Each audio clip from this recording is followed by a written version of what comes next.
IELTS writing module में students के required bands ना आने की रीज़न ये है कि लिसनिंग एंड रीडिंग में तो आप अपनी परफॉर्मेंस इवेल्युएट कर लेते हैं आंसर की से आंसर्स मैच करके, बट आप राइटिंग कैसी कर रहे हैं जब तक कोई आपकी राइटिंग मार्क करके और उसको इवेल्युएट करके नहीं देता, यू नेवर नो कि आपकी राइटिंग में क्या मिस्टेक्स हो रही हैं। इंग्लिश क्लब की अप्रोच इसीलिए सक्सेसफुल है कि students from across the world अपनी ऐसे, लेटर या रिपोर्ट राइटिंग हमें सेंड करते हैं और हम उसको चेक करके उन एरियाज को मार्क करते हैं जहां वो ऐसी मिस्टेक्स कर रहे होते हैं जो वो खुद जज नहीं कर सकते हैं। 5 to 6 टेस्ट चेक करवाने के बाद स्टूडेंट्स उन मिस्टेक्स को फिक्स कर लेते हैं जो वो एग्जाम में कर सकते थे and they come up with their required bands. Now you can look at this example.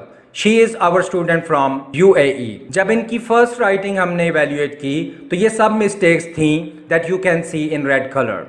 Every single mistake हमने पॉइंट आउट की हर टेस्ट में and after 5 test she overcame all the mistakes and got 7 bands in writing just after the evaluation of 5 test. Now you can see her 5th test. It has no mistake at all. So don't take these mistakes to the exam. You can send us your IELTS essays, letters, reports from any country and any city around the world and get your required bands after the evaluation of only 5 to 6 tests. Good luck.